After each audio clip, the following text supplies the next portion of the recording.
entrare dentro i fili di una radio e volare sotto i tetti della città,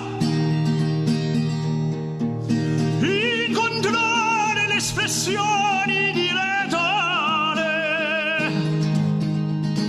e scolarmi con l'odore di caffè.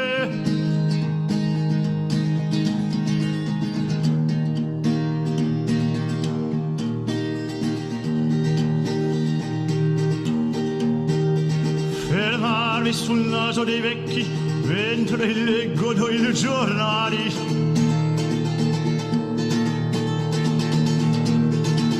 E con le polvere dei sogni volare, volare.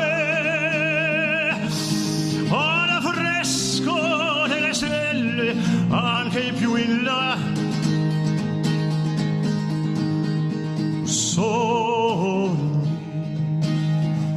Tu sogni le mare dei sogni.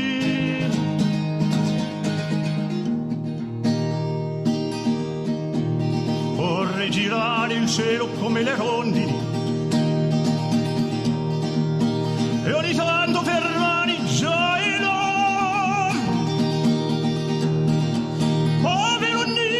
Sotto i tetti al fresco dei portici e come loro quando la sera chiudere gli occhi con semplicità.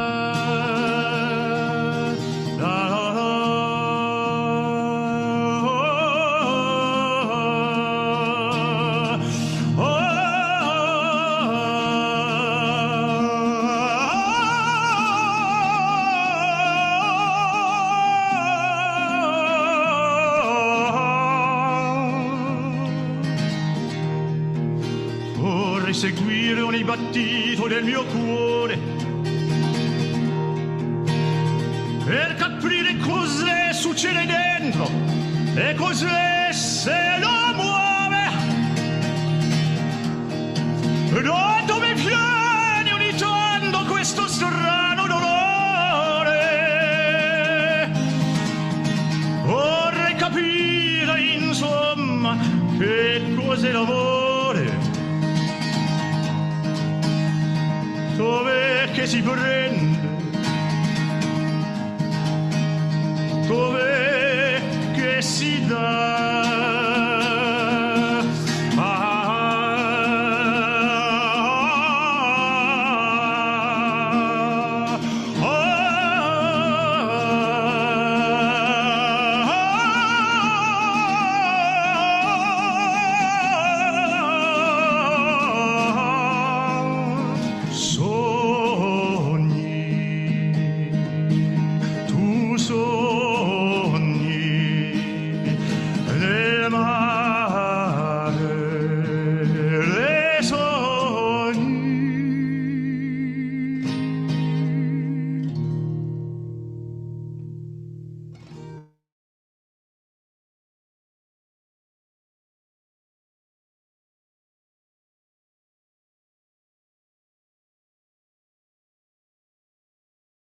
Hello everyone and welcome to another edition of La Cena Tete a Tete. I'm your host Don Adriano, and we were just hearing the beautiful vocals and guitars and composition Le Rondini performed by Nils Brown, a song by Lucio Dalla if I am not mistaken, and this is a new release that Nils Brown is releasing today. I think he released it on his Bandcamp, so you can go there and check it out and maybe support him and download the song. Donc bonjour tout le monde, je suis Don Adriano et voilà un autre programme de la scène à tête. Vous venez d'écouter le ténor australien-canadien Nils Brown dans la chanson Le Rondini, une chanson de Lucio Dalla, qui vient de sortir aujourd'hui cette cover, comme on dit, en anglais, cet hommage dans son Bandcamp. Donc, je vous encourage à downloader et à contribuer avec Nils Brown. There you go. Et voilà, c'est le lien nilsbrown.bandcamp.com track le Rondini pour tout le monde qui est intéressé à pouvoir downloader cette vraiment magnifique chanson et magnifique interprétation surtout de Nils Brown. And I have great news for you. Other than that, is that we're gonna continue with the program twice per month. I know during the last couple of months has been rough for everybody with the corona and all that. We weren't sure, and we've committed to do this program twice per month. And other than that, we have also a piece of news is that we are launching our November magazine right now, and we have this beautiful woman, Rihab Chayeb, in the cover. Great singer, and it's my article actually. It's Rihab Chayeb, La Carmencita. Donc voilà, tout le monde, on vient de sortir notre revue de novembre. En couverture de la revue en français, c'est la mezzo-soprano canadienne Rihab Chayeb, La Carmencita, un article écrit pour moi-même. Alors, si vous voulez vous procurer une copie, je vous suggère de vous abonner à la revue La Scena Musicale et comme ça, recevoir plein de belles articles comme ça chez vous, dans la sécurité de chez vous. So I invite everybody, if you want one of these copies, to subscribe to La Scena Musicale. The website is, you can see it there, myshena.org. You can see all the details in there. My last announcement before we jump in the interview with Nils Brown is about the postcards that we have. We are preparing and we are launching these beautiful postcards that you can see in the screen there. We have I think it's a great Christmas gift and a great way to communicate and to have a very personal sense to your gifts. And you can see Caruso there. I think myself I'm getting the Caruso one to say hi to my parents that are in Florida. And voila, we're releasing that on Monday. You can find more information in the website, and you can buy them through there. You're gonna be able to order them in the website of Scena Musicale Boutique. Donc voilà, ce que vous voyez dans l'écran, c'est les nouvelles cartes postales de la Scena Musicale qu'on va sortir lundi. Alors je pense que on pense que c'était vraiment une bonne idée d'avoir des thèmes musicaux comme ça pour les gens. C'est vraiment, je pense, un bon cadeau complémentaire, peut-être pour les connaissances aussi, pour les envoyer un petit mot d'encouragement, surtout dans ce temps-ci. Alors, vous pouvez trouver toutes ces informations de comment vous procurer ça lundi, à partir de lundi, dans le site de la Scena, myshena.org. And now, without further ado, I'm going to have Nils Brown directly from Venice. I think we're trying to communicate right now with him, and I don't know if he can. Yes, I can see him there. Hi, Nils, can you hear me? I can hear you. Hey, what's up? Hello, everybody. Hello from Venezia. From Venezia. Wow, Nils, how are you doing today? I am very well. I'm very well. Very well indeed. It's nighttime, but everything, there's incredible peace. Even for the Serenissima, it's even more peaceful than it normally is. So it's like there's no one in the street from 8 o'clock and 9 o'clock at night. And in fact, you're banned from going outside at 10 o'clock. So wow, there we have it. For so like I was telling people, Nils is right now in Venice, Italy, and he had a project to go there. He's busking right now in the streets, I think, and producing some videos and yeah. Why don't you tell us more about this project, Nils? Because I mean, who goes to Italy at this moment, and how did you have originally? I guess your idea of the project came many years ago. It cannot. Well, You in could. fact, an iteration of a tour I did in 2008, where I had been, well, I picked up a guitar really to play in a bluegrass band, actually, to just start going and playing bluegrass. Well, I'll start right from the beginning. How's that?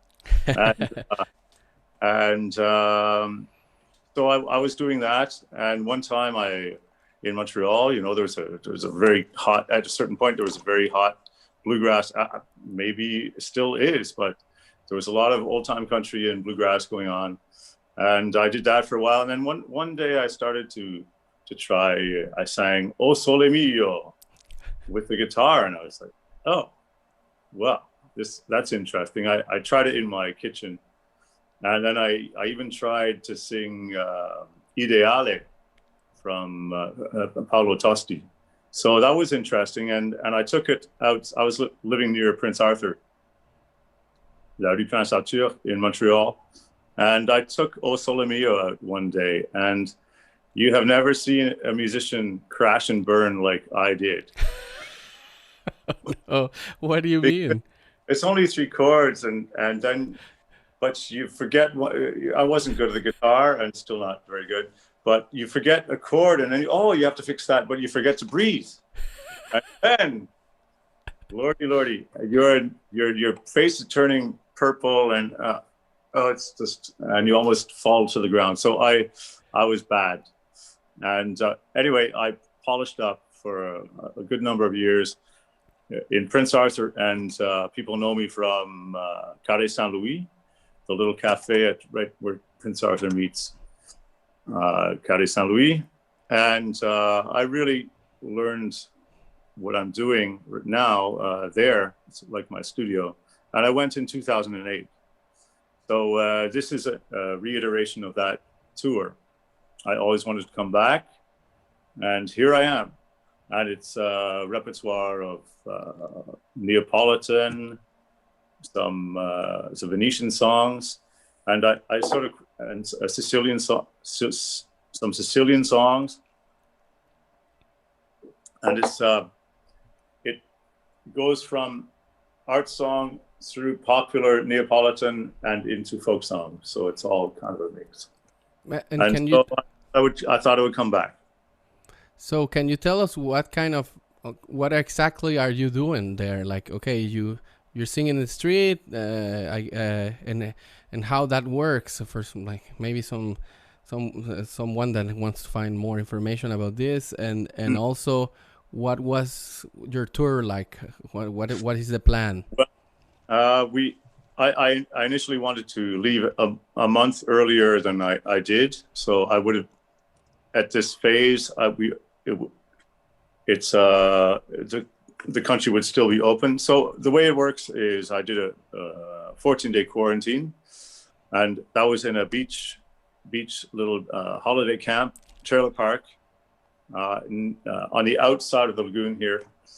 And I did that and prepared as much as I could. I was building all kinds of stuff, trying to organize the administration of all this, the websites and all that stuff.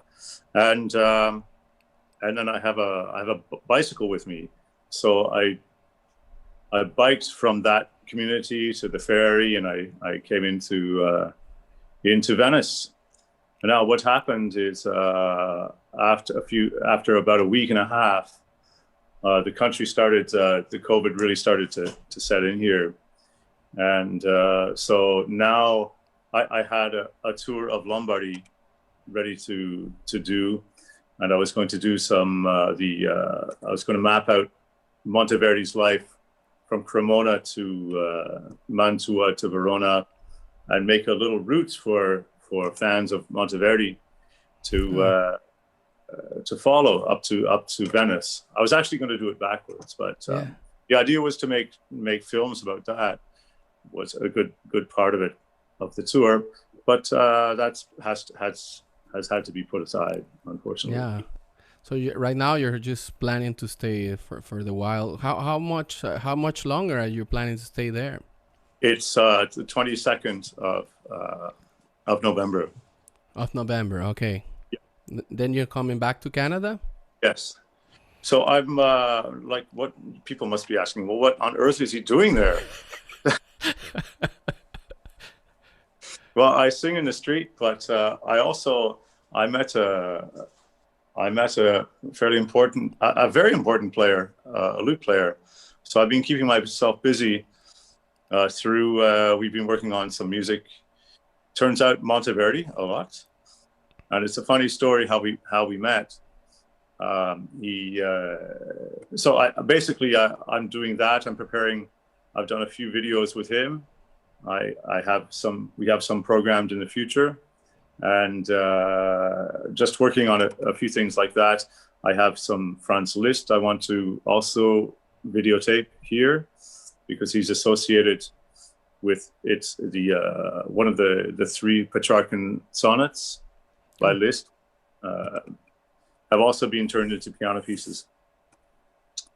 It's just something I always wanted to do. So I have these serious musical things to do, as well as get out in the street and hopefully give a bit of inspiration and cheer to the locals here. And what has been the response right now? Like, do you see people pass by? How is it's how is good. the ambient? It's good. I've had very positive responses. It's very difficult to break the Venetian silence. Let me tell you, it's like it's called the Serenissima for political reasons, really. That I believe it's called it for that.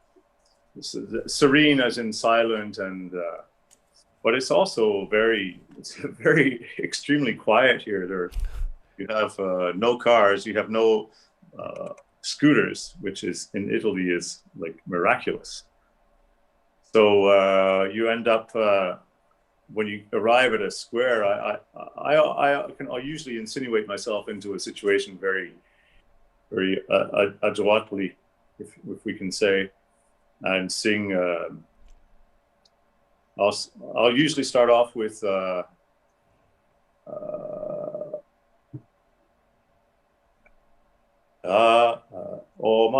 Marinariello, Yes.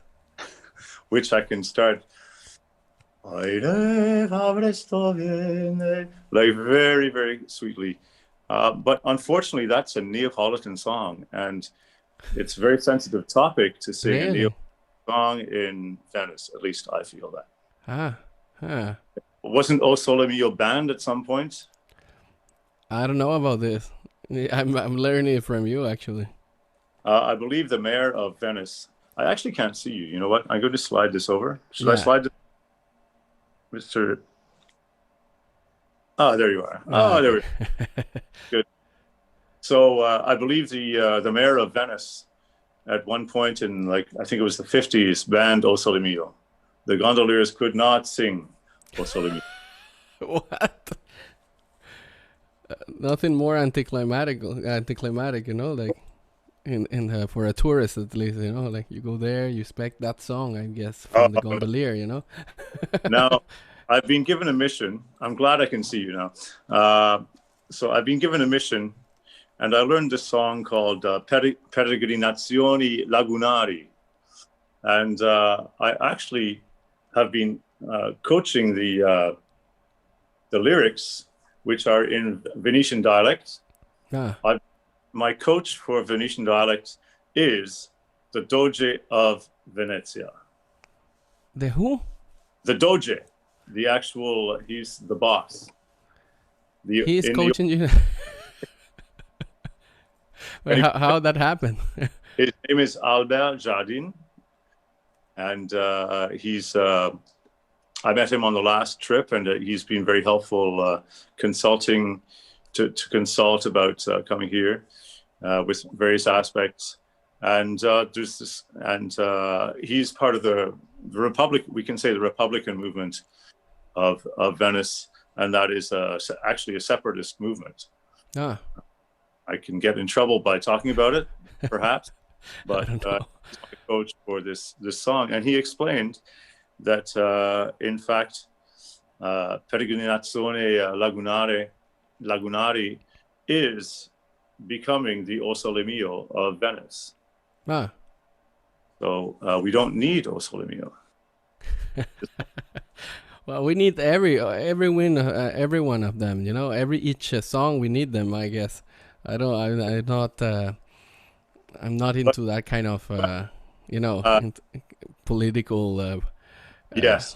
thing. Like I understand for an Italian, but me as an outsider, I just love every Italian song in Napolitan or whichever. Even some more pop oriented like the Lucio Dalla we just heard from the Rondini.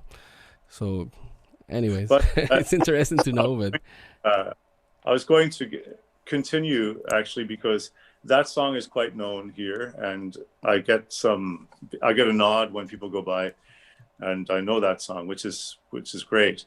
But also to have those songs, those Lucio Dalla songs, Caruso and Le Rondini, this is like a great thing to have because it's contemporary music. It is from the last century, in fact, but it is very much present, and it's and also Conte Partiro is a great song. It really is. It was people heard it too much, but it's a great song, and it's great to have those. I tend to gravitate to those, and then and also some, and it's well received. It's well received. Yeah. So Nils, I was thinking you made this video and it's a little presentation of how things look for you around there. So you called it Venice in Spring. So I think it would be a good idea to jump right away into that so people can. Would you mind if I introduced? Yes, sure. Yes, please. My hosts here have been just fantastic. It's a crisis here. It's a genuine crisis. When I get up in the morning, people are getting the job done. They're going on with their lives, but in fact, the base of the tour industry is completely gone. And I actually saw it happen when it was just with the whisper of a curfew or bars closing, and you could hear outside in the streets there, because normally in Venice you hear the roll of suitcases all the time, and that was absent already. But this time you could hear the roll of suitcases only in one direction, towards the train station. So it really is. It's going to be a crisis, and I thought I had done some work here with Tiziano Bagnati, this lute player that I'm working with, and I thought I could repurpose that and ask people to consider. They should consider coming to this hotel. It's called Casa Martini, and they're wonderful people. They've when you say grazie, you're saying have mercy on me, and they had mercy on me. It's like I'm staying here as a friend, and because anyway, it's complicated, but they're great, wonderful people. It's a very comfortable hotel, and big rooms, and it's very well located. So you can roll it. All right, let's go, Brandon.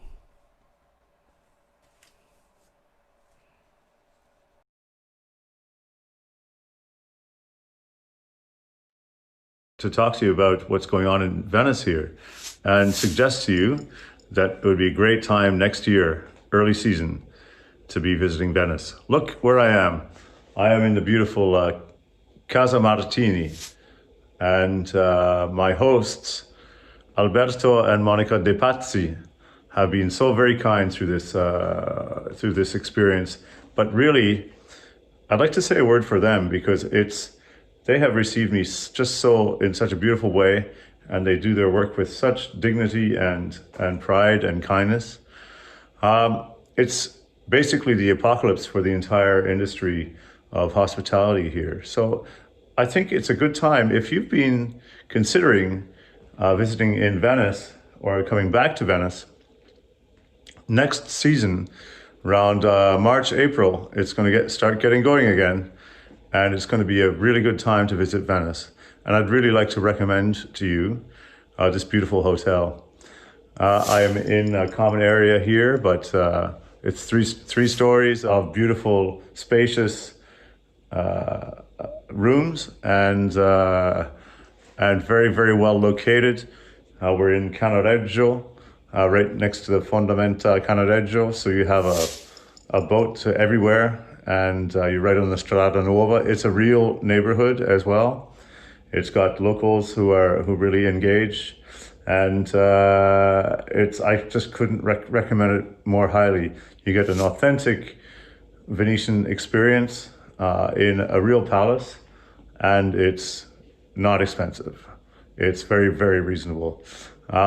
So give it a thought, and have a look at my videos. There's one of them which was made just right there, which I'll put at the end of this video. This has been used as a music room just recently, and I'm sure musicians, if you want to head over here and check out the sites, and if you're doing some performing, this is a great spot. So thank you, Alberto and Monica. And now, magically, it's daytime, and I'm going to give you a small tour. And I hope you can be here in Venice in early 2021 and help the hotels and all the industry here get out of a very big crisis. Thank you very much.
All right, so we're back. We're back with Nils here. Hello, Nils. Okay. My there we are. And I was going to say to everyone, actually, thank you for watching. And if you have any questions for Nils or for me, but mostly for Nils, please put it in the chat, and I'll try to pass it by. I'll try to pass him the questions. I know later on we're going to have a soprano friend of mine, Valérie Poisson, who wanted to be in the chat to ask some questions directly to Nils. So that will be coming on. And let me see if I cannot see Nils. Oh, okay, I see you now. So yes. So Nils, now a question for you as a performer, and you know, a classical singer too. Aren't you afraid of catching this thing while you're like that in the street? And what's your view on that? Well, I ignored when I got to the hotel here. Well, first I was in quarantine, so I didn't have to worry about, you know.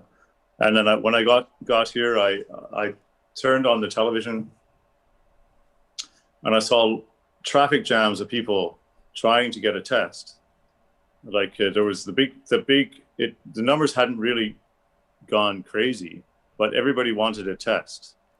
And so I thought, well, of course they're going to be elevated numbers of cases, because their testing capacity is like very efficient.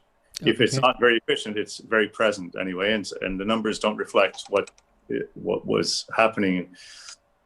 The numbers in March don't reflect what was happening. In now that there's testing everywhere, you can actually see what's happening.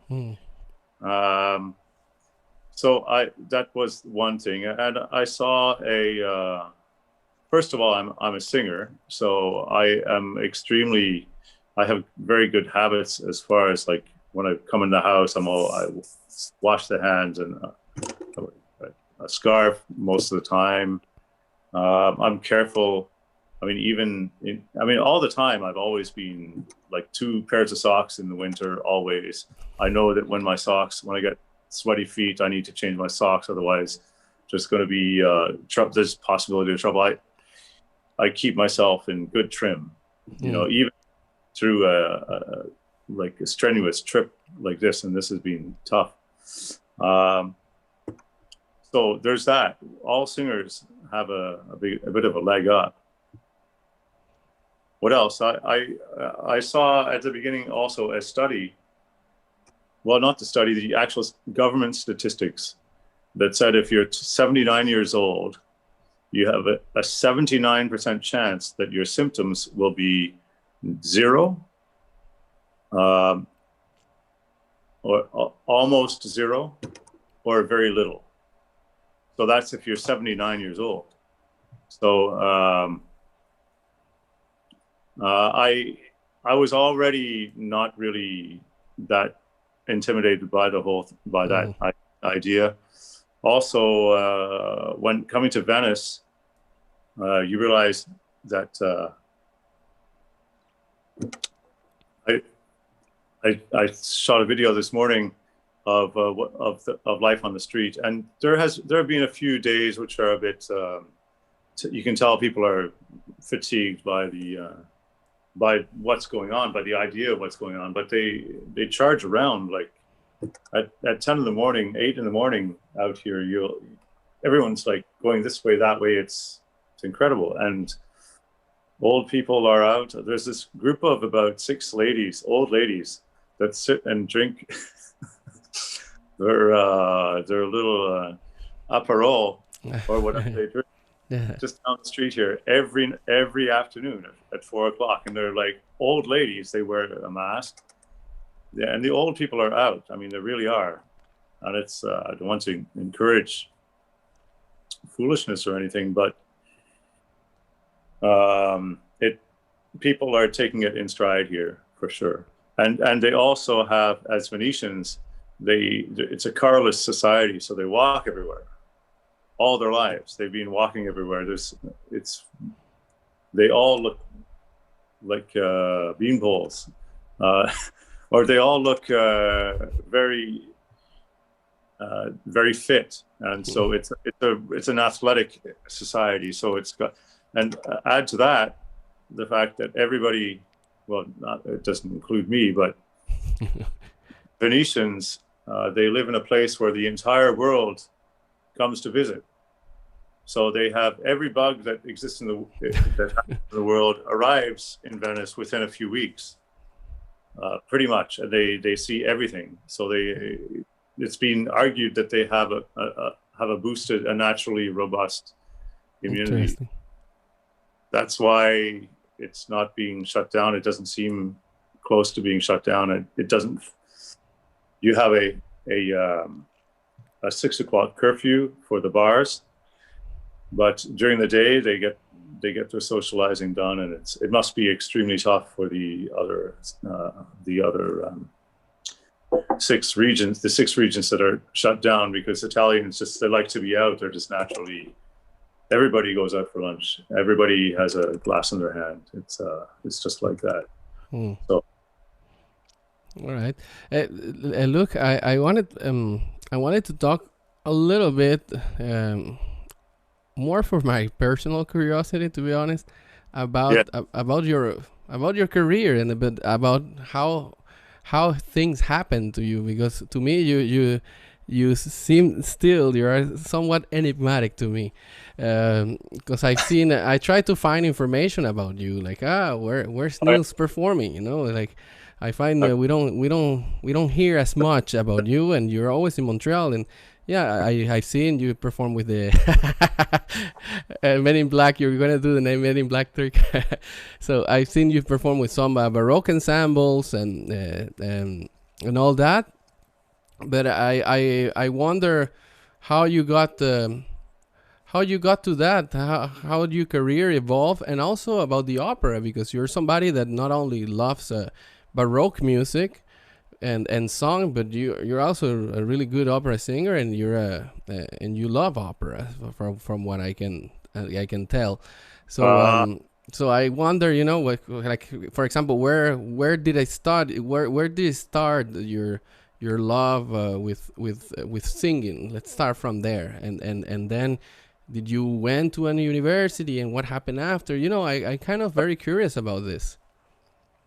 well, I grew up in a church choir in Kingston, Ontario, and I parachuted in to a very high-end choir in England when I was like just like 2 years before my voice broke. If you want to go right back, and it was St. George's Chapel, Windsor Castle. The Queen's personal. I was the Queen's chorister there. She gave me a she gave me a scholarship. No. So yeah, our family was going to England, and we sent a tape around of me singing, and that's who accepted me. And so I went through the English system from from a good situation to a great situation. And I was doing solos in that that context. I came back to Canada, and all I wanted to do was listen to AC/DC and David Bowie and the Sex Pistols. But I kind of got back into it. I went to McGill and did, but I was always discouraged from going into the opera. Opera McGill was not something that I should do. And then I went to until I'm ready. And then I went to U of T Opera School, and I was too young for that. So What age were you?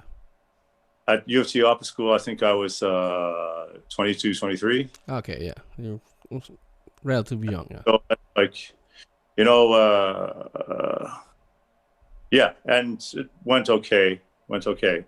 And then I went to Atelier Lyrique and did a tour of Barbiere di Siviglia there and some small parts. And then, but I didn't, it sort of wasn't giving me the bounce that I needed. And I tried singing, I think my first oratorio was Saul or something like this, Handel's Saul or a Dream of, no, it was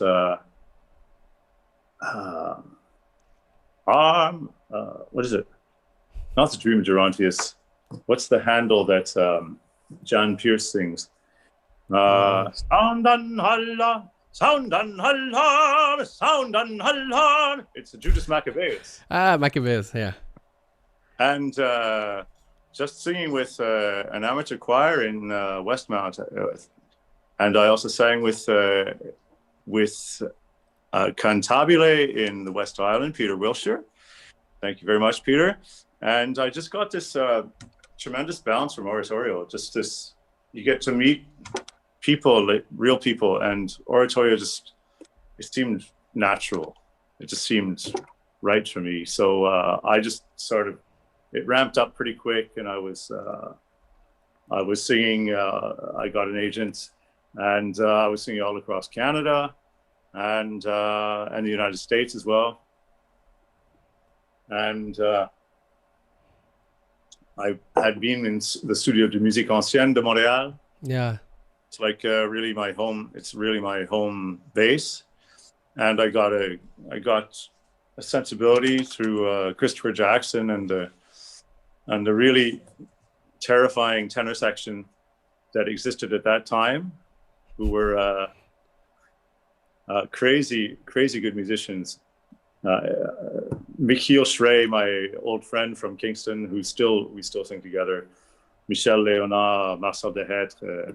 There was another. It was like a great tenor section, and so I learned about a Baroque aesthetic, and I started going out to San Francisco and Portland and Boston, and did that circuit for a while. And I had a a great job / education with a group called a trio called the Four Nations Ensemble, Andrew Appel, and they took me through. I would go down for 3 weeks at a time and do a program of Haydn or Purcell or this and that.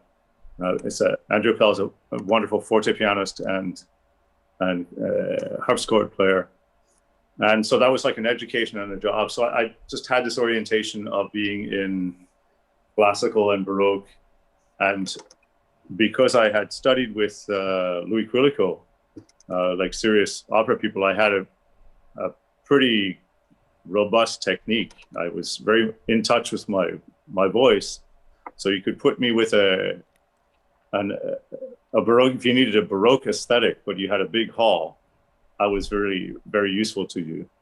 So I, like in Calgary, Edmonton, Vancouver, Ottawa is like a home base almost for me, and Toronto Metal Choir. It's rumored that I sang with the Toronto Symphony, but Joel Quarrington said, It's true. What do you mean it's rumored? I don't think I did, but Joel Quarrington said I did. So it was like some festival and some piece, and I was with some choir, but it was the Toronto Symphony. So I sang with the Toronto Symphony, but I don't think I did. So, Okay. and one thing they don't tell you when you're starting your career is that if you're going to, that's water, by the way. It's not, it looks, It doesn't matter. You can have your whiskey water. or your prosecco.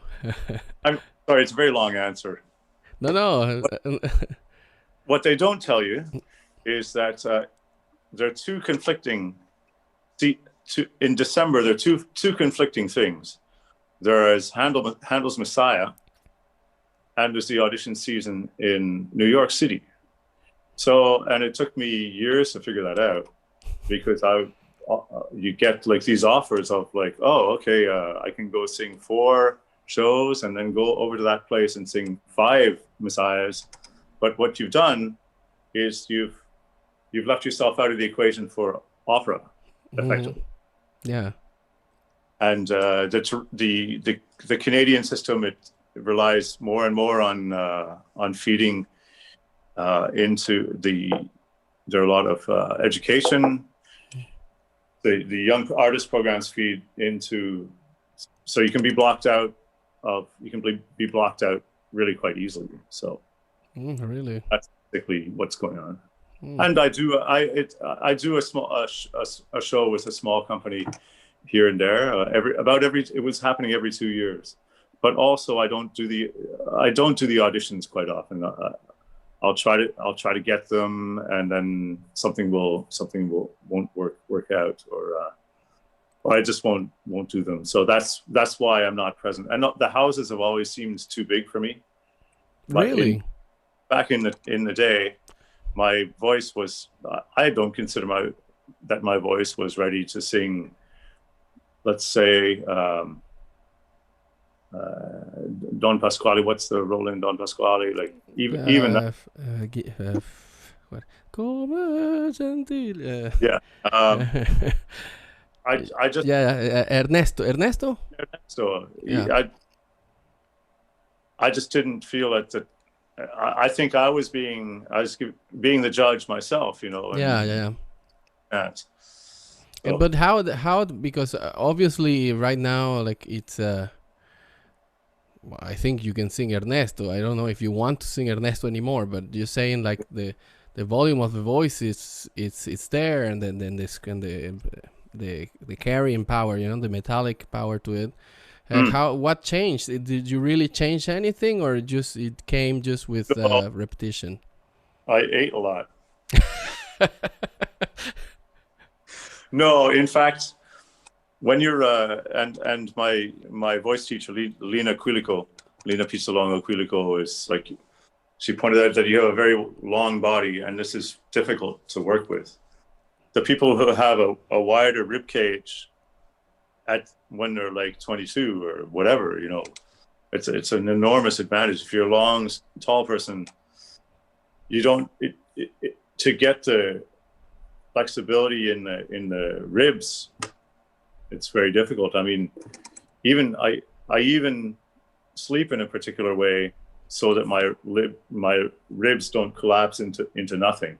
Like, I even learned how to, because it would take me, if I had to sing in the morning, it would just be impossible.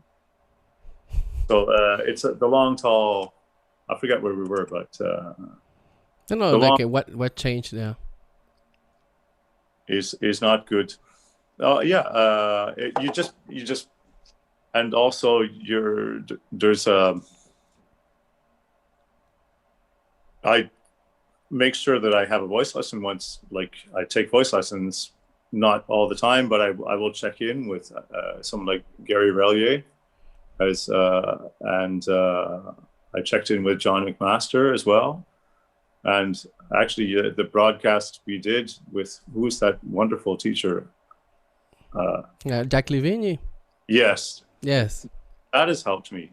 So it does, when you have things basically going, and you get an influence here and there, it doesn't take 8-10 lessons. It takes, you take what they say away and you consider it. But you have to have the mentality. You have to be a singer that is always considering this kind of thing. If you're not, as like Birgit Nilsson said, like, if she practiced all of Isolde every day, she wouldn't have a voice. But if she's walking down the street considering the corners that she wants to take, then that's what a singer is. That how she's going to negotiate something, or it's present kind of thing. So, and I think your voice does get a bit more leathery. Okay. Yeah. So, for example, that barchetta that I sang on the Grand Canal. Good Lord. That in my 2008 trip, I used to sing that here in Venezia in Fondamente Canonica, which is the back wall of the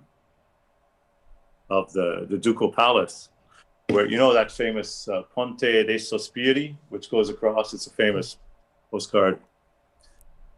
And I found the upshot is that it's I found it. My voice was much more supple back then, and I learned how to get in and out of my voice, to feather my voice in that space over there, and in a few others around here. When I came to Italy last time, I learned, for some reason, you come here for the singing, but now my voice to sing that song, it's a knife edge, and everything has to be right. No, but it sounds it does sound like a difficult song, though. It's not. Yeah, it's normal that a song like this should pass out of the repertoire, but you have the Grand Canal there, so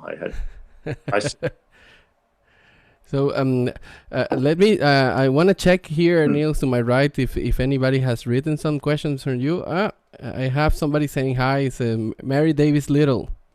Oh, hello. She says hello from Kingston. I'm loving this. Was in Venice a year ago and love every single minute. Oh, cool. How lovely. Great. Hello. So Nils, I thought maybe it's time to since we're talking about this song particularly, to share it, the Visione Veneziana. That's it. Which now everyone confuses this. Now I was talking about Barchetta. You're which talking about Barqueta. Is that the Ronaldo. Barqueta from Renan Han? Yes, that's right. Okay. You should recognize it as such, but yeah. You know what? I was my friend Tiziano Bagnati's house, the gentleman who was playing. Sorry, it's going to be a long stream. I was at his house, which is an unbelievable place, and above all for the welcome that you get there. But he had this little piano, and it had this keyboard that flipped down like this, and it was a portable piano. And I took a video of it. I asked, I begged, and I realized later that Ronaldo Han debuted that Venezia with a portable piano, and he lives. Tiziano lives on the Grand Canal. It could be that piano. Wow. That's great. Played Venezia to George Sand in the. So, which song you were talking about? No, so Venezia. actually, now that you're talking about Tiziano, that's right. Yes.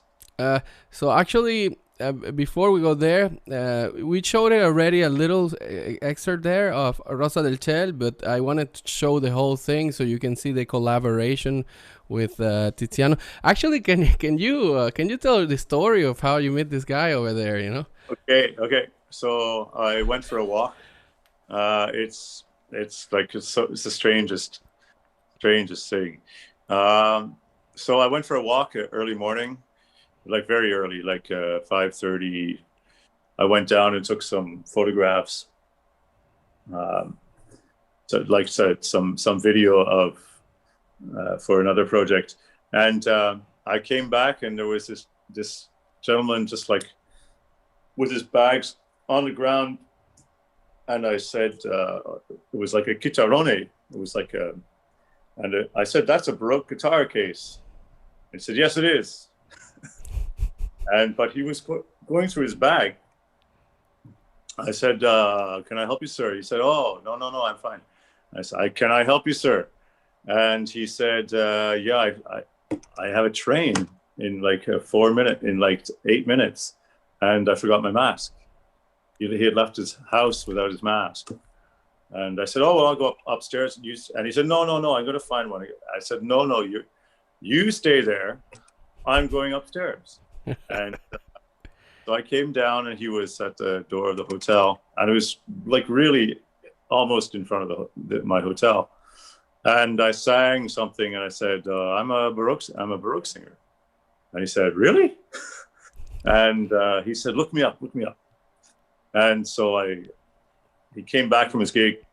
I didn't bother him over his gig, and I just sent and he said, okay, well, come to the conservatory. He teaches at the conservatory here in town, and he's like an important person there. And so I went for a tour of that, and we worked on two pieces, and we recorded them right here. And we've been working on. So we've been talking about a couple programs. He's a little more scarce right now, but we're talking about Monteverdi, a program mixed with his own compositions and some Monteverdi and Caccini, and we're working on this incredible piece by Monteverdi called O Quam Pulchra, which is just unbelievable. It's unbelievable. So if you want to, that's the story. It's like, and we work very, very well together, and we'll see where it goes. But that's it. I can see you guys doing something in the future, in Salvourgy or something like that, a duet, Well. we'll call Isolde about it. We have the skeleton of two different programs we're looking at. So great. Hopefully it will be American. Can you tell us a little bit about this song, actually, Rosa del Ciel? Well, as you said, I'm not an opera singer. So it's opera. I always wanted to look at this, and I waited. So Rosa del Ciel is l'Orfeo, Ah, okay. I didn't know. and it's his razzle dazzle opening number. He's looks at the sun and says he looks at his girlfriend and says, "You are just like the sun." And I am just so fortunate to this day, this moment, this hour, and so he's showing off. He's like a Jim Morrison. He's like, he walks in, he's like, I'm baby. All right. That's so the way. let's It's funny. I thought of that, Jim Morrison, because Tiziano mentioned that he plays Kapsberger, to this composer Kapsberger, and he said that Kapsberger was the Jimi Hendrix of the lute in the day. So who do you have to have? You have to have Jim Morrison. Jim Morrison. Okay. That's a great band. But it's true. It holds true. And of course, Jim Morrison was the epitome of the Dionysian ideal. He was just like a god, really. All right, go for it. Well, let's go for it. Rosa del Ciel.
Oh, beautiful interpretation by Nils Brown in the voice, and if you can remind me the name of the Tiziani, I think in the Oh, Baroque.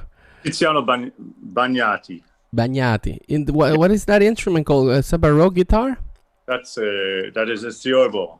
Theorbo. Yes. Okay, wow, that's great.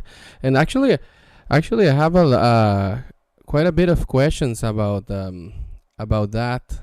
Hmm. About your interpretation and your ability actually to change a little bit the way you sing. Um, I encountered that you do this effect like the beginning,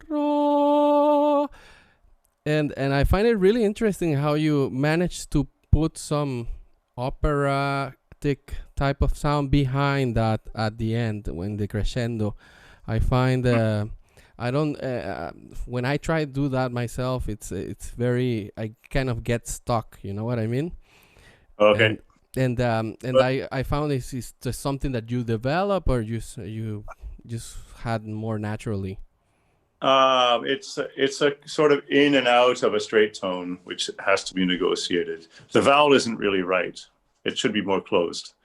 But what can I say? It's just like it's like putting two chopsticks against the wall.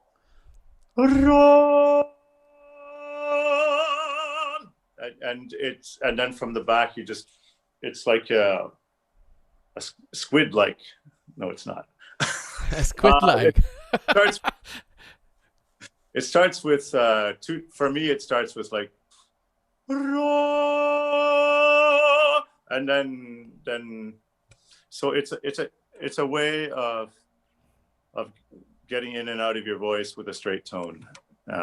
Yeah, but apart from the straight tone, your tone of the voice is also it's kind of in that phrase, for example. But I've seen this in Baroque singers. Is just that you do it like very exceptionally. I think this change of tone in your voice because you're going. "Ah," that's kind of a boyish type of tone that doesn't have the level of projection that you manage to put or the level of brilliance in the voice that you manage to put through after, and that's I think the danger there when you want to do a crescendo there is that you get stuck. You go, "Oh!"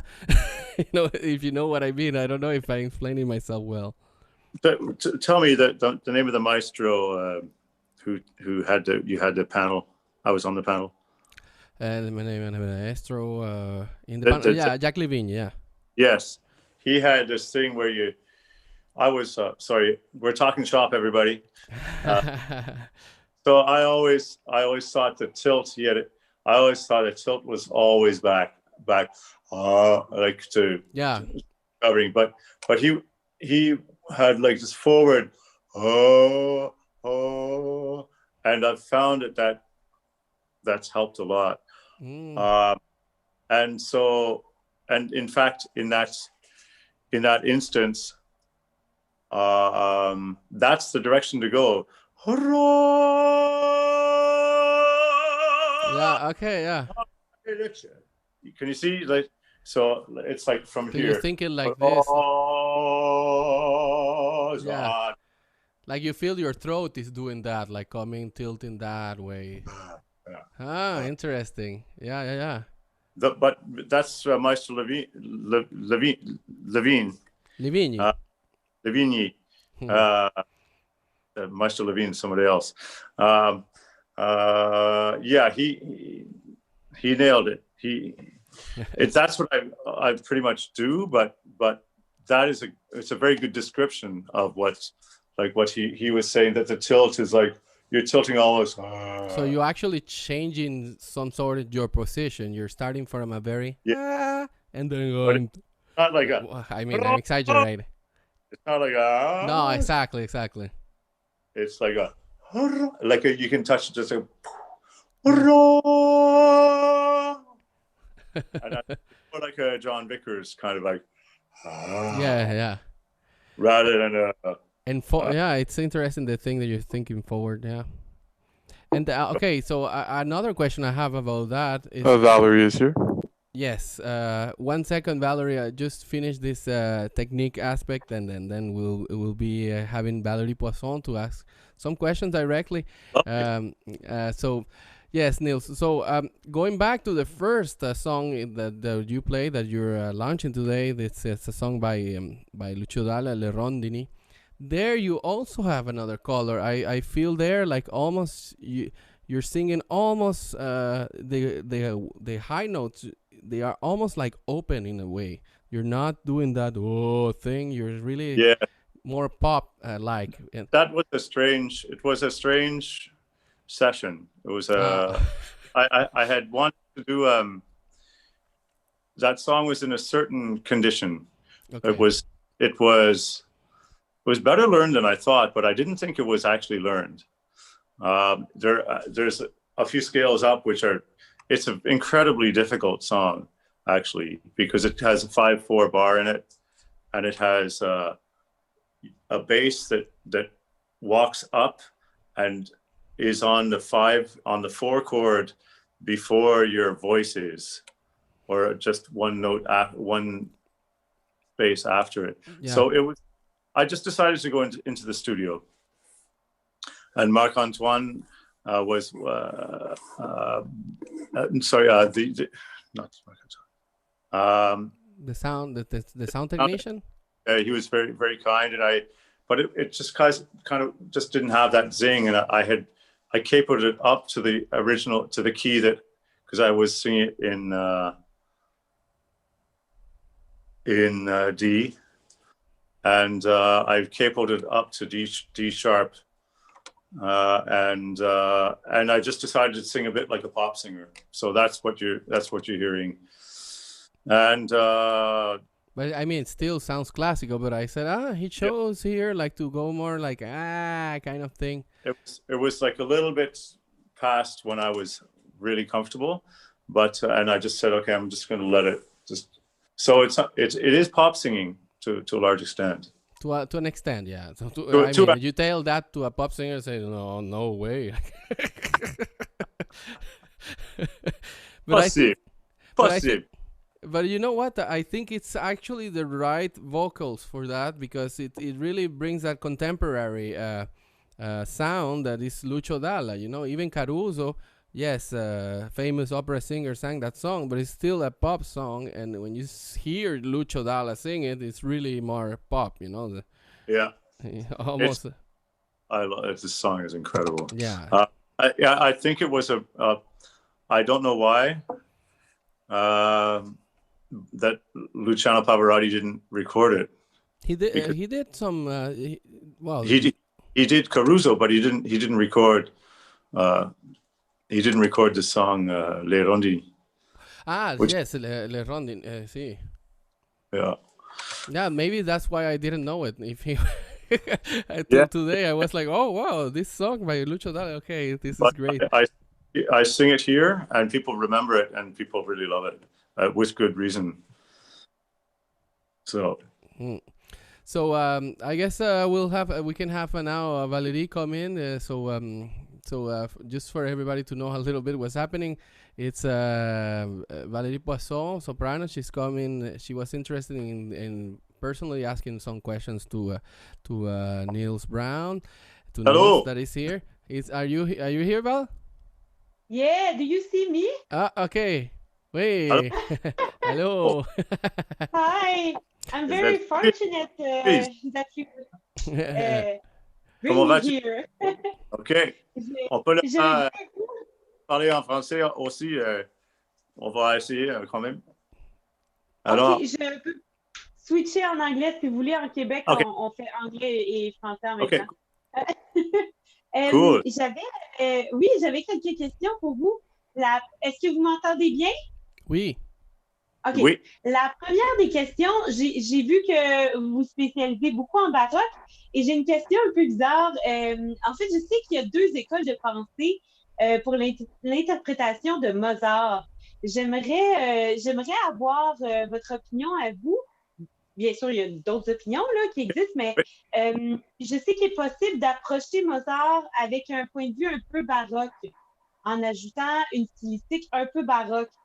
D'autres vont vraiment épurer et mettre ça classique. Alors, j'aimerais savoir, vous, comment vous approchez votre Mozart? OK. Pour moi, c'est toujours. Alors, c'est l'école. Mozart, c'est l'école pour tous les chanteurs, les chanteuses. Alors, pour la baroque, aux discussions qu'on a eues, vous avez suivi, tu as suivi un peu la Rosa, ce genre de straight tone. C'est pas dans le Mozart, c'est le diable. Euh, un peu pour avoir les chops, pour arrêter le son, arrêter le spin. Et c'est plus correct. C'est une esthétique, oui, une légèreté comme pour baroque peut-être, mais il faut toujours que la voix tourne, que la voix n'arrête pas. Pour un étudiant, le prof va dire OK, il faut que tu continues le son, même si c'est un peu plus léger ou une direction d'un directeur mise en scène qui veut les récits un peu comme ça. Il faut que c'est en santé quand même.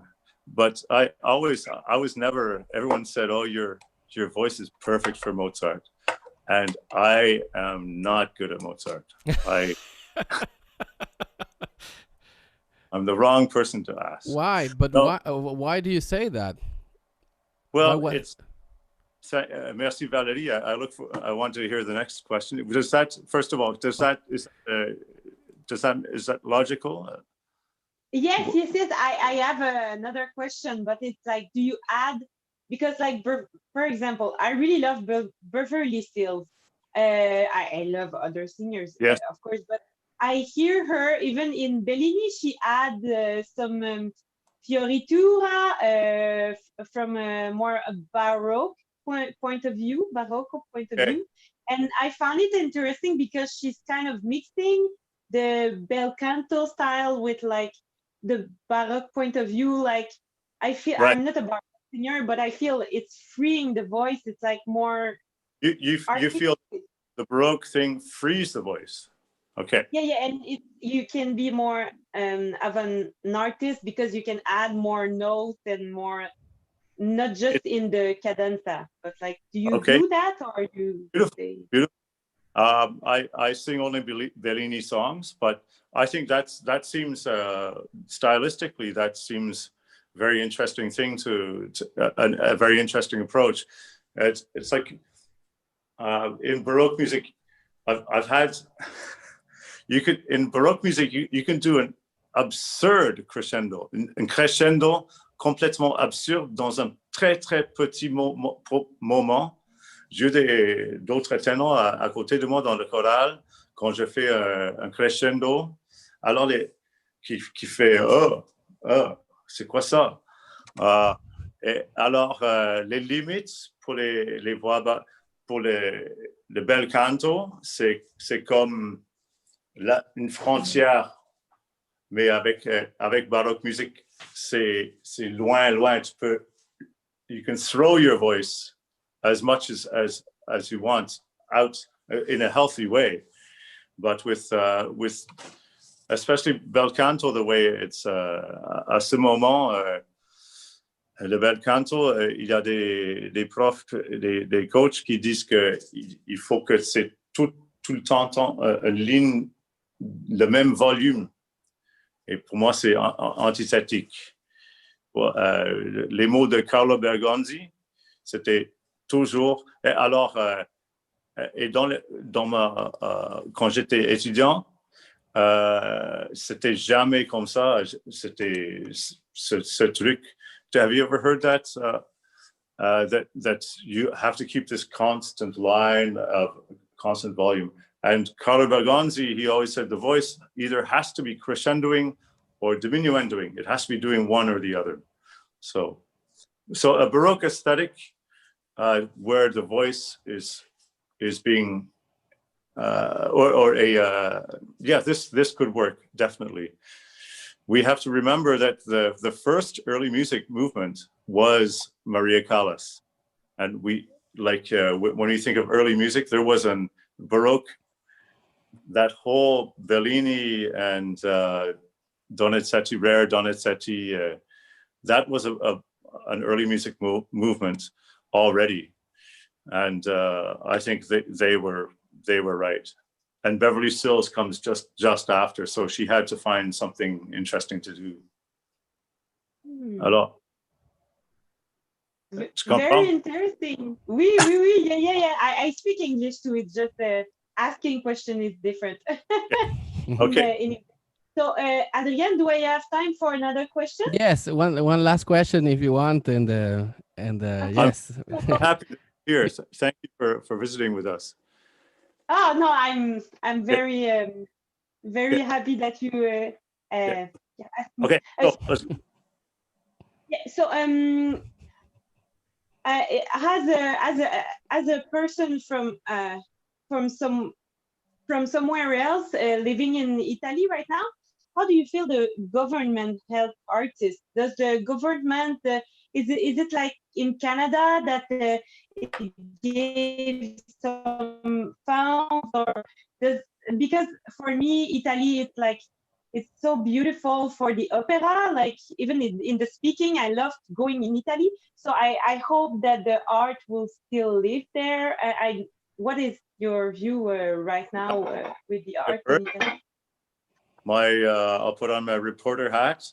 I've heard that, first of all, we are very comfortable. We have been made very comfortable by the Liberal government. It has to be said, on est très confortable avec le Serbe et tout. Et on essaie. Moi, dans mon retour, j'ai trois choses à faire qui sont garanties. Ici, c'est pas le cas.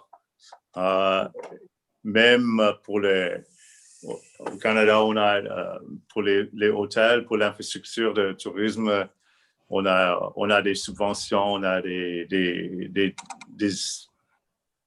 deals with, you can't throw people out of your home, or and I've heard that here the artists are not, the opera house, the artists are not being, the money is promised and it's not coming through, so which is unfortunate. But let's see. I'm sure that it's not forgotten. It's a priority. It's always a priority. Mais en même temps, c'est l'infrastructure est plus robuste quand même. On a opéra sur la télé ici, par exemple. On a même pas au côté francophone, on a plein des trucs musicaux comme Belle et Bomme et les choses comme ça, mais au CBC, on n'a pas la musique du tout sur le télé. Alors, c'est plus robuste ici.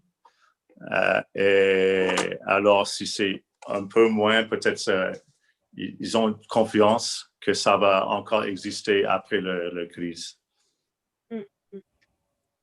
C'est une excellente question. Est-ce qu'on peut demander des questions à toi? Oui! Toi, ton répertoire était dans quelle place dans ta carrière? Moi, en fait, je suis à un endroit bizarre dans ma carrière. J'ai fini mon baccalauréat et ma maîtrise. I can maybe say in English. And I'm working a lot on my technique. Okay. I'm really the kind of person to just practice a lot at home, and one day I will come out.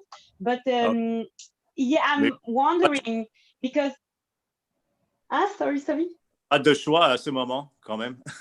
Yeah. But that's the thing, you know, when when you begin to be ready to audition, but now I feel there's less opportunities. I don't know if like I'm 33 years old, so I'm kind of old, but not that much. No, So no. I don't know if I should travel or should maybe stay, keep my money, and maybe still work on my technique while maybe it will resolve. I don't know what would be your advice for like My behind the professional and my advice would be that the other side. It's time for the other side to do the work, and I've always thought that there should be a yearly audition for Montreal singers in salle. The salle. What's the big hall called? Wilfrid Pelletier? Uh, there should be an audition for singers like you where you don't have to travel. All the companies should be present. All the choral societies, all the orchestras, the opera company. There should be a one day of the year where the singers, no matter which singer, can go to Place des Arts and be heard in a hall or in a decent space. And so I would do the rounds here while you can, but that would be a great thing for Scena Musicale to organize. Huh? Are you gonna throw that on me, Nils?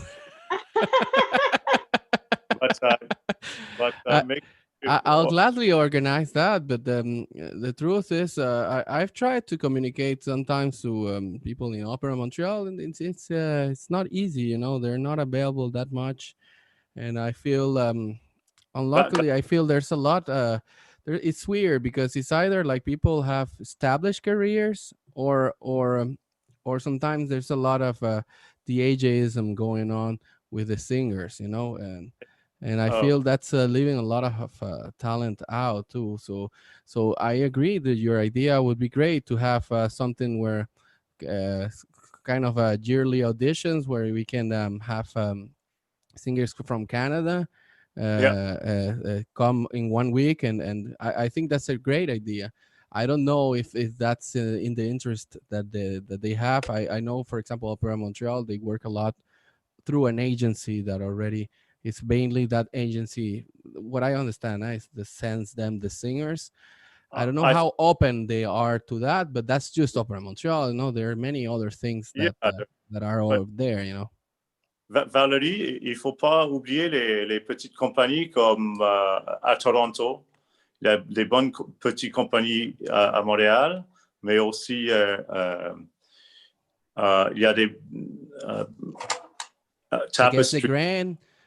Against the Grain, Tapestry Music Theater. These are very, very important, and there's some in Montreal, but this is the one, and they love Quebecers.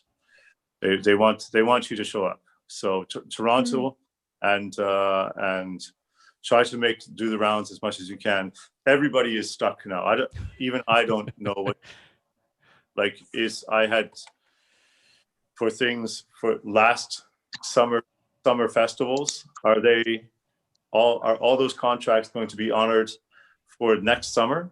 I have no idea. So that it's impossible to plan something like working with Maestro Bagnati, because maybe all the space is booked already. So there we are. Voila. Nice. Alors. All right, Val. T'as compris? Yeah. Thank you so much for your answer. So the small companies in Toronto, and try to get them all in one trip. Ottawa is very important. Ottawa is a small city with a big city music budget and full of the most generous people. Actually, Valérie Poisson, she studied at the Ottawa University. That's what she did her master's. So I think. And City Opera also get on a train and go and audition for them. They'd love to hear you. Hello. Thank you so much. All right, Val. Thanks to you for showing up. And remember, if if anybody's interested in being live with us, I always leave that open. You have to send me an email at adrian@lascena.org, and I try to organize that if it's possible. And anyways, I love doing that because that brings a lot of dynamic to the program. And Yeah. thanks to Valerie Poisson for participating, and good luck in her career. I'm following, and I'm one of her close friends, I think, and I think Cool. she's she's developed so her voice so much. It's crazy from the point I met her till now. She's a really great lyric soprano, and I think she deserves a chance. So Beautiful. let's see. Let's pass the COVID, and then we'll try to figure out those kind of things. And she should make a New York trip as well. So carry on. Go for it.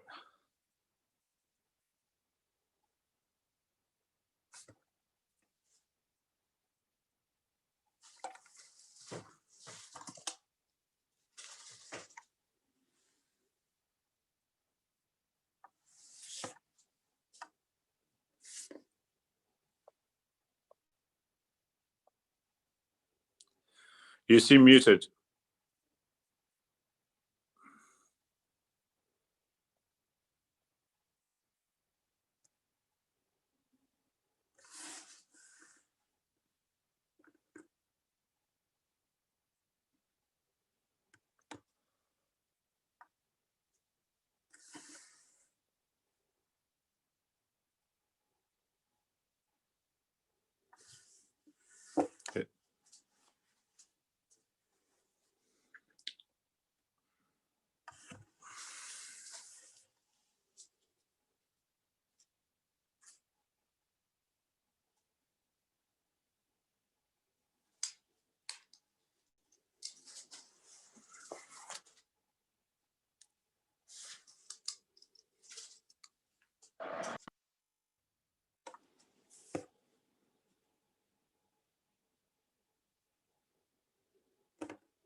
Okay, can you hear me now?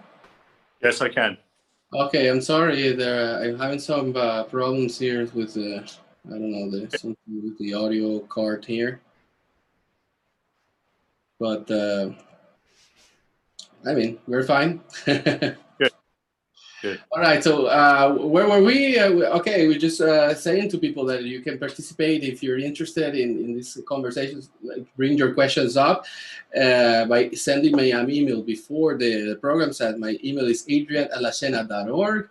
And actually, I wanted to bring some questions from the chat now, because we have a busker also on the chat, and that's my colleague also at La Cena, Nils Brown. I saw some question that he wanted to put. Okay, so he's asking, since when since when you started to play in the street in Montreal? And if you play in the metro too. I think it must have been around 2000 2005, I think. And it was just something I picked up. And yes, I play the metro, which is very tough. I always play the coldest, draftiest places for some reason. And I get metro lung. Sometimes I have to be really careful, but it's a bit of a way of life. But it's busking. You meet everybody. You meet for example, you meet the native community down at Place des Arts, who are very lovely, and I'll lend them my guitar. We'll sing a song together, and that's very satisfying and fulfilling. And you just meet the regular people. It's incredible, really. And as a classical singer, I wanted to ask you this also because in the classical music circles, we can see a little bit the stigma of oh, I don't play in the street and in the metro. Oh, Classical yeah. musician. What do you think of that? Is that ever crossed your mind? Yes, and here it's even worse. It's even stronger. Like you don't be doing that. I think it's kind of that's picking up a guitar for a singer is a risky thing. You probably shouldn't. Really? Yeah, because it is no. I don't know. It's you can get put into a pigeonhole, and then they think it's all you do. And then maybe sometimes it becomes all you do. But that's not the case for me. But it's the more that bandwidth this takes up, then people think that you're not interested in other things, which is just plain not true. So, but it's as I mentioned, you get to see every life situation just right in front of you, and it's tremendously rewarding. It's shocking sometimes. It's very tough.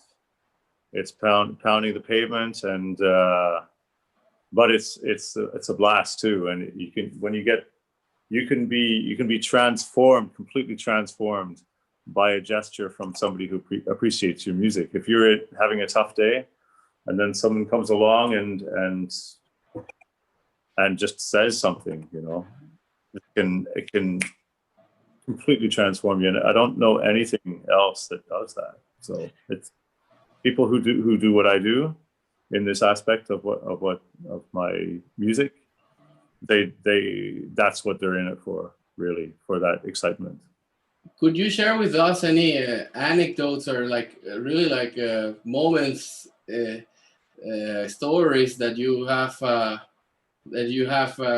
come up with, or you have experienced during this type of environment? Because it's a non-controlled environment. I think that's the interesting thing about. I had last trip. I was in Rome. Everyone says it takes 2 lifetimes or 3 lifetimes to see Rome, really. But I saw it in one night, in 2 nights. And the last night I had a great time, and I spent all my money.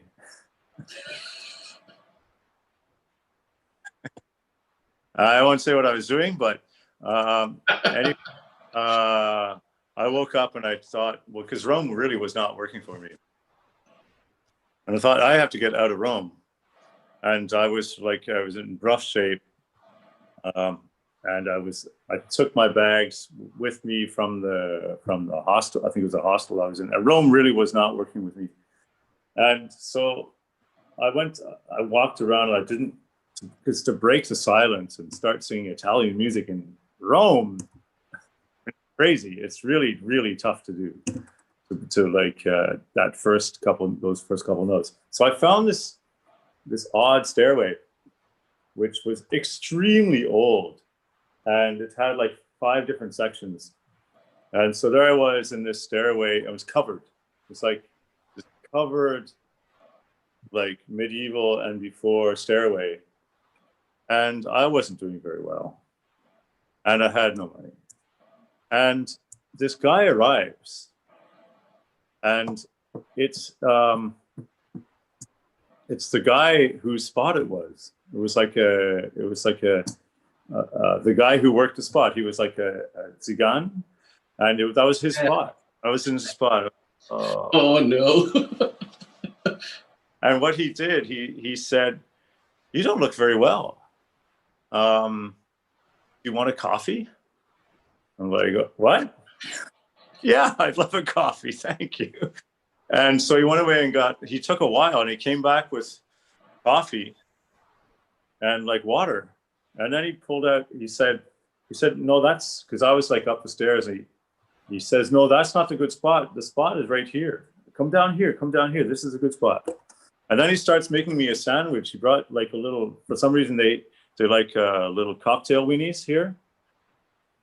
And he started making this sandwich for me, and he gave me water and this sandwich. Like, I'm in Rome, you know. The night before I was worshiping the gods, let's say. And in the morning, an angel shows up and saves me. And literally, he said, and then he started working down there, and then people started arriving. These kids arrived, and so he said, he yelled out, "Where are you going? What are you up to?" I said, "I have to get on a train to Naples because, like, really, this is not working here." And what does he do? He pulls out the train schedule. He just had the train schedule just like that. This whole like crumpled train schedule, and he pulls out and he said, "Oh, there's a train at like 4:30, and so you got like to an hour and a half." So I can start working, and I earned just enough for like a beer and a train ticket, and we knew when a train was, and I bussed to the very last minute. He helped me pack up.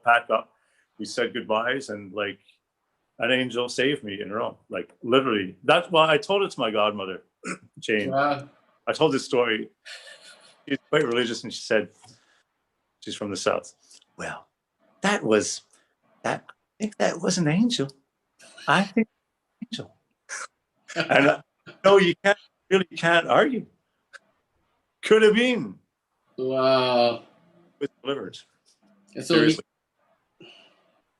he gave you his spot. Like normally he would have been there, begging, I guess. Yeah. All over Italy, there's always a spot where you'll see the Tzigan, and I ran into, or it'll be a gypsy or an African, a young African person. Yeah. And they'll just be working the spot, and people will get to know them. Like they'll be in the same spot, and they're accepted. And people go, "Hey, how are you doing?" And they actually. Wow. So they have, and there seems to be no territory, or they're just there. So, but he was very nice, and he let me use the spot until I could escape Rome. Yeah, and to just give a little bit of context to people, like I've been to in Italy, in where I was in the Firenze, and there was some Tzigan, and I mean they're not always that nice, just to put it nicely. Sometimes you give them €1, and then they'll follow you for 10 minutes. You know, they're really, really nice shakedown, but it can be a shakedown. Wow. Well, that's great. Well, I guess you were looking really bad. But yeah, I must have been in rough shape. But coming back to this trip, it's very different. I haven't had a chance to get into the inland. I can't do my Viaggio Monteverdi, so I feel I'm missing quite a lot. I did make one video. Did you pick out the Gili video? I made a video of, because I have a bicycle with me, of me coming from my quarantine across down the peninsula and catching the boat into Venice. But so this trip is much more homogeneous. It's much more homogeneous. I'm stuck in this hotel. It's a wonderful hotel, but I have my work to do. I have this great song called O Quam Pulchra, and it's just amazing. It's amazing, and I have my list to prepare, Franz list. I want to do because there's this crazy piece of music, which I want to make a film of the music of this piece called Gondola Lugubre number 2 by Franz Liszt, and it's about a foggy morning, and because Venice can be extremely depressing. It's notorious for a real depression. I had one about 3 days ago when about 3 days ago, one started, and I was like, oh, can't do anything. And so this gondola lugubre, it perfectly personifies that depression, and then it feeds very nicely into the Petrarchan sonnet number 2, Benedetto ciel. So I want to make a film of the dawn here.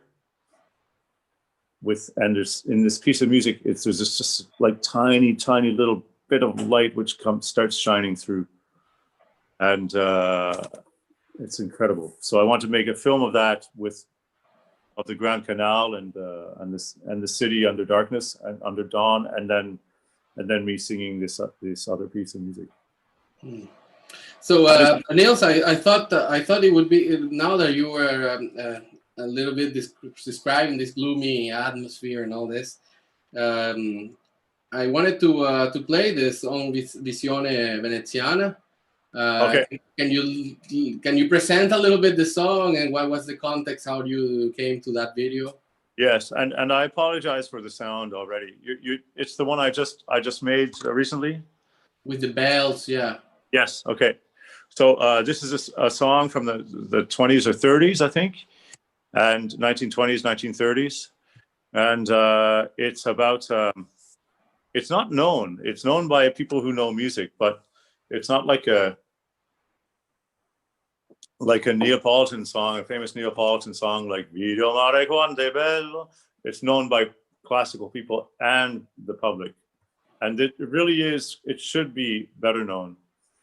And it's about a gondolier who it doesn't really tell you what's happening in it at the beginning. It just this gondolier is saying my gondola is full of roses and geraniums and beautiful flowers, and then you realize that one of the beautiful flowers is his dead girlfriend, and that he's on his way he has to go to the cemetery. It's his job to take his own girlfriend to the cemetery somehow. Wow. And so it's tragic, and it's very apropos. And I noticed, I was down at I filmed this very near the Rialto Bridge, and I was down there one evening, and this bell started going at around 7:15. It's actually 7:22, something like that. For some reason, it's around 7:20, and it goes on for a while, and I realized that the rhythm is the same. Dum da da da dum. It goes ba-dum, ba-dum, ba-dum. And then I got back to playing this song the next day, and I realized, oh, it's in the same key as at least the tenor edition of the song. And so I thought I would put the two together. And it can't, I mean, it's a song about Venice, and that space is the greatest part of Venice. So it's entirely, for me, it's conceivable that bell inspired the song. Wow. Well, you'll see, it fits quite well. And I edited so it didn't cross over perfectly. Yeah, I want to add some other tracks. And I really need a body mic. I'm not happy with the sound. So, but there we go. No, yeah, let's go.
qual è l'aurora che sorride sul canale, che palazzi grigi sfiora col suo bacio immortale.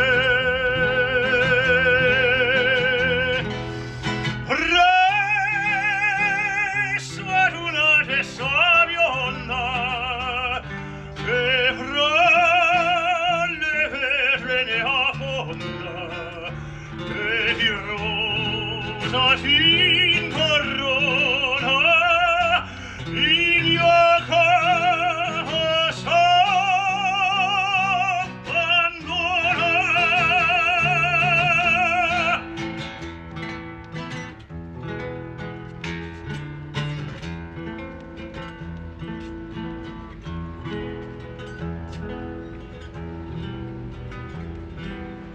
Quando la ciculla tu soavenne, la paria fanciulla nulla vede, nulla sente. Usa suona il lungo ciglia sopra il mattutino, e la sembra una giunchiglia sotto il cielo cilestrino.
Bravo, Nils. Bravo, bravo. Thank you. That was Nils Brown singing. Who wrote that song? Renato Boroggi. Renato Broggi. Orvieto, a quite significant poet, Orvieto. Not sure. What period? That's I think it's 1920s or 1910s, something like that. Ah, okay, so quite contemporary. Yes, yeah. It's like a Neapolitan. It's the heart of the Neapolitan song era. Yeah. It has that feeling. Yeah, it has that in the way it's written. Yeah. I asked the because I went over to San Michele. I went past San Michele and we arrived. Coming back from Burano with Tiziano, we arrived just where the people go to the cemeteries at San Michele, and I asked the lady who was selling the fake flowers and all the stuff to put on the graves if she knew that song, and she didn't know it. So, and she's the one selling the flowers for the. You can see what I mean. It's not known, but I kind of knew this. Some people know it. Some people, okay. It's a great song, and Piero Capuccilli sings it. Really? Okay. So some classical singer has done that. Song. I come out more as a baritone in that thing, but I don't think so, but okay, if you say so. Basses love to sing that. It's very effective. And Piero Capuccilli. And also, I should point out that I have another version of that song. I have a studio version with the wonderful Lucio Altobelli, who might be watching. He's an accordion player and a bass clarinet. Beautiful. I highly recommend listening to my other version of it, which has also a film I made to it. So Neil, so where can people find like all your stuff?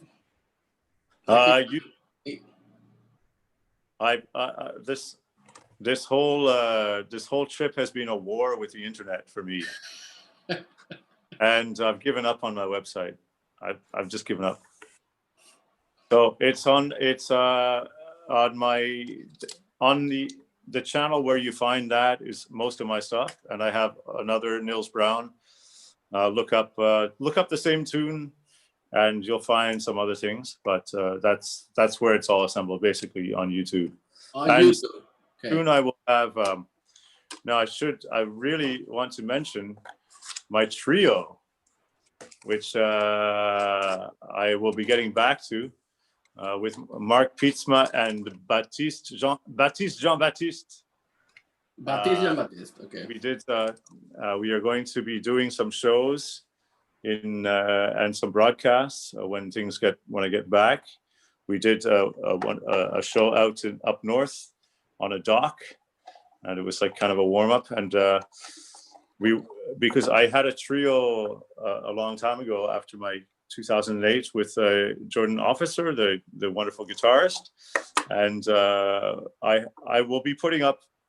I've had this album just sitting on the shelf for a while, and so to your question, that album, I will be putting that on my new Bandcamp as well, really probably quite soon. But that trio has taken a different form. It's with Marc Pietzma on bass, and Baptiste he plays the mandolin, and Jordan there's some amazing songs where he sings. He actually plays a barqueta. In fact, he plays a guitar solo on barqueta, which is pretty spectacular. And this song Vorria also. So he'll be dropping in to different shows when he can. So it's a trio plus. And we don't have a name yet, but you're going to hear about us. All right. So great. Well, that sounds good. That sounds great. And I had another question from. First off, I wanted to say hi again to all the new people that is commenting in the chat. You have Kurt Chavoyer. Okay, cool. Hi, Kurt. Saying well framed about the song and beautiful song. Valérie Poisson actually is asking another question. I think she had that in mind and then she forgot about it.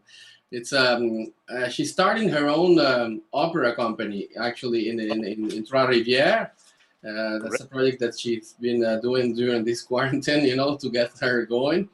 Great. And she's asking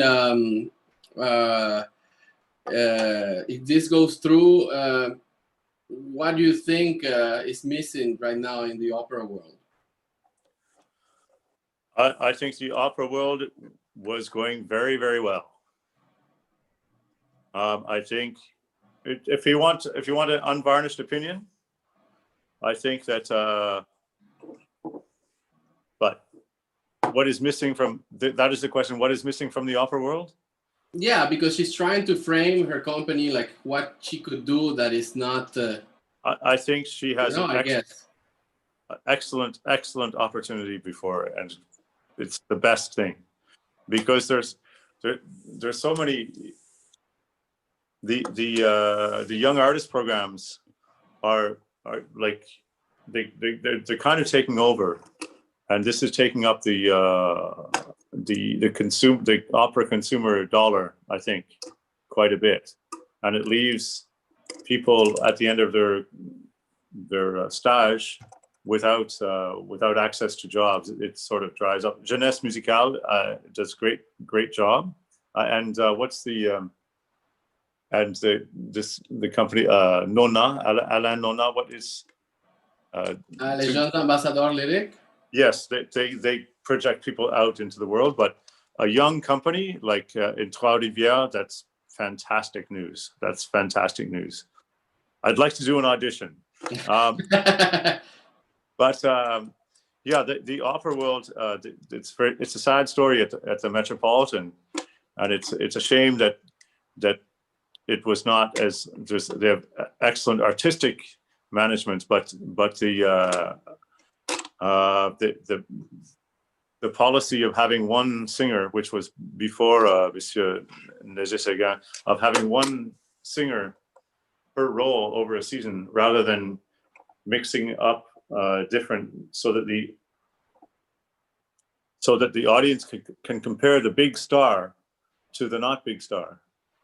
And I think that's a very, very important thing. It's kind of almost insulting that one singer, with the one with the record contract, sings all the Don Giovannis, or sings all the Calafs, or that's just the way. And so it leaves a very knowledgeable public being sort of force fed. And I think that was a weakness in the company. And it's too bad, because I think they could have done much better to keep their orchestra and to be able to pay people if they had been in a more robust position before. And I think that was, and also it's healthier to give people a chance to drop in and, would you like three performances of singing, Cavarossi or whatever, because Mr. Alanya can't do it that night. That's was always the way it was. And it's to have just the stars. It's always a drag when you don't get to see your Luciano Pavarotti. You're just there in New York on the wrong night, but it's very healthy for the business. But I think opera is in a great state now, to be honest. And it's never been better, in fact. There have never been more people going to opera, and it's just not just the economy of scale. It's people are doing interesting things.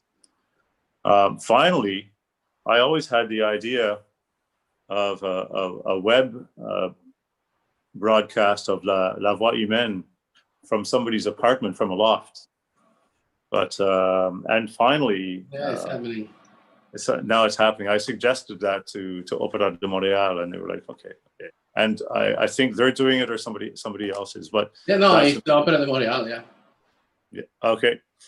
I had that idea like 10 years ago, 12 years ago, with my buddy Max, who had a loft.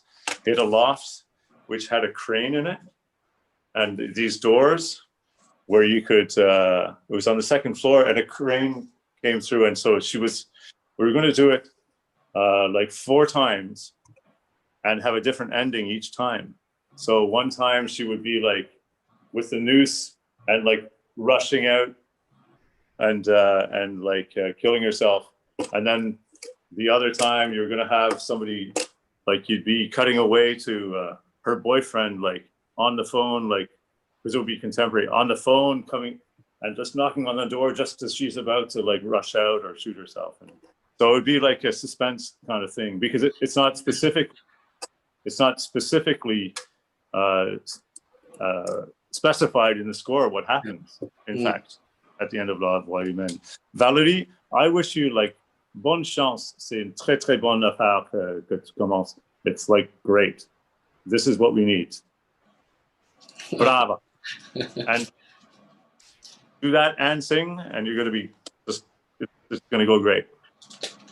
All right, Neil. So I just want to acknowledge again our public and say, if you have any questions, we can leave still 5 minutes for questions. Any last thoughts that you would like to share, Nils? It's no, it's going okay here. It's tough. It's tough to be in one spot. But I have work to do, and I could be doing things better, but I'm doing the best I can at this point with the resources I have. And what the resources, the people who have been supporting me, I just can't. It's like I get knocked over when I receive a donation every time, no matter what the how much it is. It's just like I just can't believe it. So I hope it's for the right reason. It's not so that I'm living my dreams. It's to I'm here to serve people. That's what an artist does. It's like I made a video for this hotel. sing in the street for people so that they feel better. That's why it's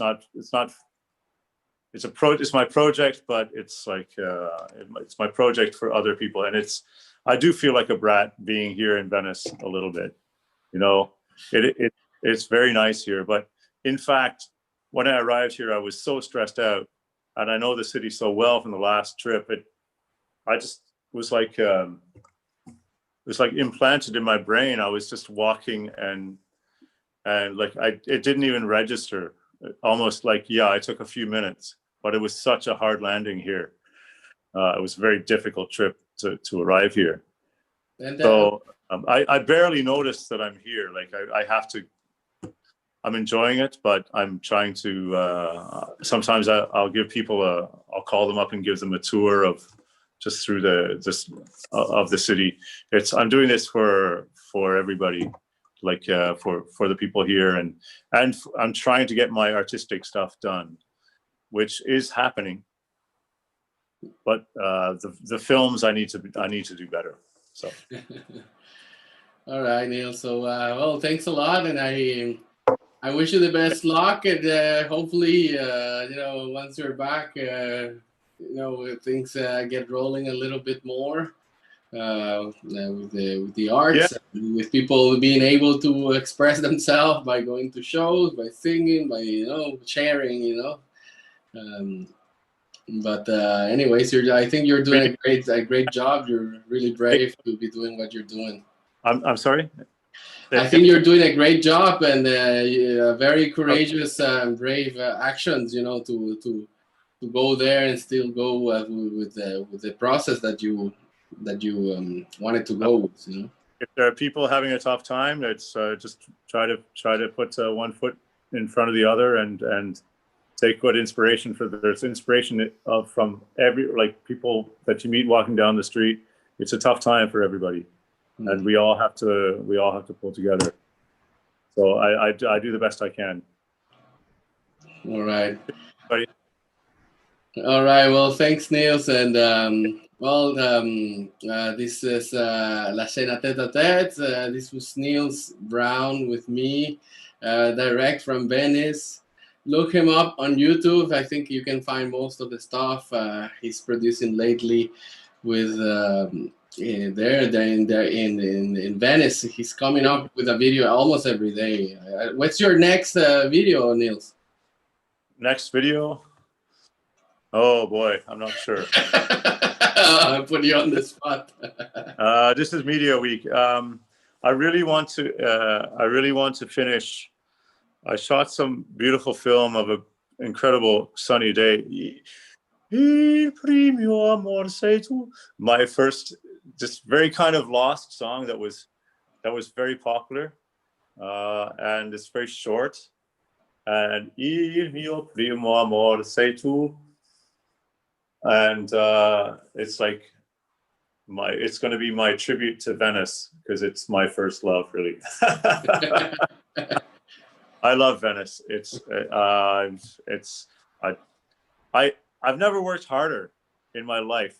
There are not enough hours in the day, and it just activates something in me that nowhere else does. So that's my answer. Il primo amor sei tu. There's Beniamino Gili sings it just unbelievably. You can look it up. As always. Adriano. All right, thanks a lot. Have a good night, Nils, and thanks for this wonderful interview. Just to remember everybody, now we're going to be doing these interviews twice per month. Next time around, it's not this Wednesday, the other Wednesday, I'll be joined by Daniel Formica, who is actually a rock singer, but he's very passionate also about opera. So cool. That would be an interesting conversation there. Tune in, not next Wednesday, but the other one, the same at 7. And that's it for today. Thanks again to Nils. Thanks to all the public. And cool. Thank you all. Thank you very much. And check out the Bandcamp, Le Rondini. Le Rondini, yes, the new release from Nils that we share at the beginning. That's on Bandcamp. All right. Cool. Thank you all. Thank you.